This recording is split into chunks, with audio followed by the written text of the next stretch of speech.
بری طرح گھسیٹ رہا ہے۔ کمرے میں گھپ اندھیرا تھا۔ میں نے بجلی جلائی تو رمضان اٹھ کر کپڑے جھاڑتا ہوا دکھائی دیا۔ اس کی پیٹھ اور کونیاں بری طرح چھل چکے تھے، کپڑوں پر جگہ جگہ خون کے دھبے پڑے ہوئے تھے۔ رمضان لنگڑاتا ہوا خاموشی سے باہر چلا گیا۔ میں نے گراموفون اور ریکارڈ اٹھائے اور ڈرائنگ روم میں چلا آیا۔ اتنے میں میرا ڈرائیور اندر آیا اور کہا، صاحب رمضان گاڑی میں باہر جانا چاہتا ہے، لے جاؤں؟ کہاں جائے گا؟ میں نے پوچھا۔ شاید شہر جائے گا صاحب، لے جاؤں؟ میں نے کہا جلدی واپس آنا۔ رات کے اندھیرے میں جب میری موٹر کمپاؤنڈ سے باہر نکلی تو اس کی پچھلی سرخ بتیاں دور تک نظر آتی رہیں۔ جب کار کی بتیاں نظر سے اوجھل ہو گئیں تو پیچھے سے میرے کندھے پر کسی نے ہلکا سا ہاتھ رکھا۔ میں اچک کر پیچھے مڑا، وہاں کچھ بھی نہیں تھا مگر اس غیر مرئی لمس کی جھنجھناہٹ بہت دیر تک میری رگوں پہ میں سرسراتی رہی۔ ماحول کی اس گوستانی کیفیت کو توڑنے کے لیے میں نے سیگل کا ایک پسندیدہ ریکارڈ گراموفون پر رکھا اور چابی دینے کے لیے باجے کی کنجی کو گھمایا۔ چابی لگنے کے بجائے بڑی سرعت کے ساتھ الٹی طرف گھومنے لگی۔ میں نے سوچا شاید چابی پہلے سے لگی ہوئی ہوگی، چنانچہ میں نے سوئی نکال کر ساؤنڈ باکس کو ریکارڈ پر رکھا اور چلا دیا۔ ریکارڈ میں سے پہلے ایک ننھے سے بچے کی رونے کی آواز آئی، پھر کسی عورت کی سسکیاں سنائی دی اور پھر گویا ایک بھوچال سا آ گیا۔ ریکارڈ میں بھیانک آوازیں آنے لگیں، جیسے بہت سارے گلے بیک وقت بے دردی سے گھونٹے جا رہے ہوں۔ یوں بھی سارے کمروں میں خوفناک سا ارتعاش چھا گیا اور کھڑکیوں اور دروازوں میں بیسیوں سنک بجنے لگے۔ ان نکوسوں کی آواز ویسے ہی تھی جیسی ہند وارتھیوں کے ساتھ سنک پھونکنے پر برآمد ہوتی ہے، یعنی یہ ان کی کوئی جو رسم و رواج جو ہندوؤں کے ہوتے ہیں اس کے اندر جو شہنائیاں بجائی جاتی ہیں اس طرح کی آواز تھی۔ بجلی کی روشنی مدھم ہوتے ہوتے موم بتی کی طرح ہلکی ہو گئی اور دھیمی دھیمی روشنی میں سرخ سرخ انگارے تیرنے لگے۔ مجھے ایسا محسوس ہونے لگا جیسے میرے گرد و پیش بہت ساری لاشیں چڑھ چڑھ چڑھ چڑھ جل رہی ہوں۔ شمشان بھومی کے یہ وحشتناک لمحے بے حد طویل ہو گئے اور صدیاں گزرنے کے بعد جب میری گاڑی کی تیز تیز روشنیاں دوبارہ کھڑکی پر پڑیں تو مجھے یوں محسوس ہوا جیسے سارے مکان کو تیز تیز شعلوں نے اپنی آغوش میں لے لیا۔ رمضان لنگڑاتے ہوئے کمرے میں داخل ہوا۔ اس کے پیچھے ایک سفید پوش بزرگ تھے جنہوں نے سبز منکوں کی تسبیح گلے میں ڈالی ہوئی تھی۔ ان کے ہاتھ میں موٹا سا عصا تھا اور سر پر درویشوں والا چگوشا ٹوپی تھی۔ یہ درویش حاجی علی اکبر مانوس تھے۔ حاجی صاحب کٹک کی جامع مسجد کے خطیب تھے اور ایک خوش بیان شاعر ہونے کے علاوہ ان کی نیکی اور پارسائی کا بھی بہت بہت چرچا تھا۔ گراموفون بدستور آہ و فغاں میں مصروف تھا اور شنکھوں کی جگر چاک کرنے والی آواز سرنگ میں چیخ کی طرح گونج رہی۔ حاجی علی اکبر مانوس چند ساعت دم بخود کھڑے رہے، پھر انہوں نے ایک کاغذ پر کچھ لکھ کے گراموفون کے ساؤنڈ باکس پر رکھ دیا۔ ساؤنڈ باکس اچانک زخمی ٹانگ کی طرح لڑکھڑایا۔ ایک دو ثانیے کے لیے اس میں سے کھڑ کھڑ کھڑ کھڑ آوازیں آئیں اور پھر ریکارڈ میں سیگل کی اپنی آواز شروع ہو گئی، ایک بنگلہ بنائے نیارا۔ یہ وہ گانا تھا۔ حاجی علی اکبر مانوس مسکرائے، اپنی جیب سے ایک تسبیح نکال کر فرش پر دو زانوں بیٹھ گئے۔ میں نے گراموفون بند کر کے ایک طرف کیا، ساؤنڈ باکس پر دھرا ہوا کاغذ اٹھا کر کھولا، اس کو دیکھا تو اس پر کلمہ طیبہ لکھا ہوا تھا۔ گراموفون تو ٹھیک ہو گیا لیکن شنکھوں اور نکوس کی آواز اب کچھ اور بھی شدید ہو گئی۔ کمرے کی دیواروں کے ساتھ یہ آواز یوں گونجتی جیسے طوفان میں سمندر کی بڑی بڑی لہریں ساحل سے ٹکرا کر گرجتی۔ حاجی علی اکبر مانوس آنکھیں بند کر کے تسبیح پڑھنے لگے۔ رمضان بھی پاس ہی مؤدب بیٹھ گیا اور اپنی جیب سے دعائے گنج العرش نکال کے ورد کرنا شروع کر دیا۔ جو جو حاجی صاحب کے مراقبے عامق ہوتا گیا، چاروں طرف گونجتی ہوئی آوازوں میں ایک نامعلوم سی تسکین پیدا ہونے لگی، جیسے آگ کی تیز تیز شعلوں پر ہلکی ہلکی پھوار پڑ رہی ہو۔ پھر رفتہ رفتہ یہ پھوار بڑھی۔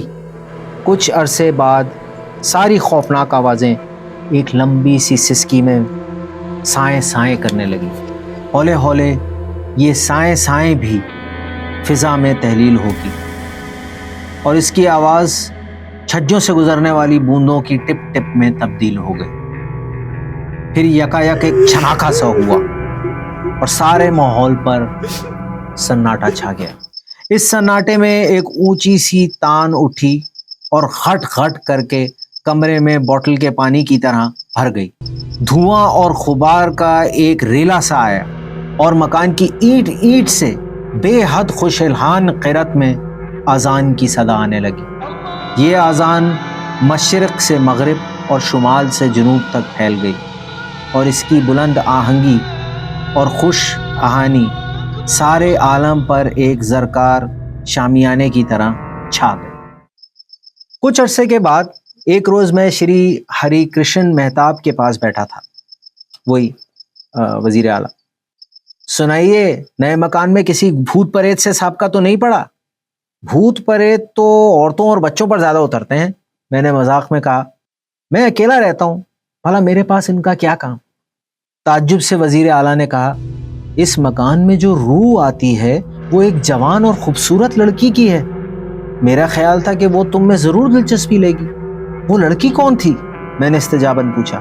شری ہری کرشن مہتاب سفید کھدر کی ٹوپی سر سے اتار کر میز پر رکھتے ہوئے کہانی سنانے والی بوڑھی بوڑھیوں اور نانیوں والے موڈ میں آ گئے۔ سٹوری موڈ آن۔ وہ آلتی پالتی مار کر کرسی پر بیٹھ گئے اور پھر انہوں نے کہا، کوئی 30 سال پہلے یہاں ایک انگریز افسر رہتا تھا۔ اس کے پاس ایک آئی تھی۔ آیا کا نام سشیلا تھا۔ سشیلا بڑی خوبصورت اور خوش مزاج لڑکی تھی اور ہمیشہ بنی سنوری رہتی تھی۔ انگریز افسر کا دل سشیلا پر بری طرح آ گیا اور اس نے شادی کا چکمہ دے کر اس پری کو شیشے میں اتار لیا۔ سشیلا نے اس انگریز کو اپنا دیوتا سمجھ کر اس کی خوب خدمت کی۔ ایک روز اس نے شرمیلی دلہنوں کی طرح یہ راز افشا کیا کہ وہ عنقریب ماں بننے والی ہے۔ صاحب بہادر کے ہاتھوں کے طوطے اڑ گئے۔ اس نے راتوں رات سشیلا کا گلا گھونٹ کر اسے مار دیا۔ جب سشیلا کا گلا گھونٹا جا رہا تھا تو اسی وقت اس کے بدن سے ایک مردہ بچہ پیدا ہوا۔ انگریز افسر نے ان دونوں لاشوں کو اسی کوٹری کے کسی کونے میں دبا دیا۔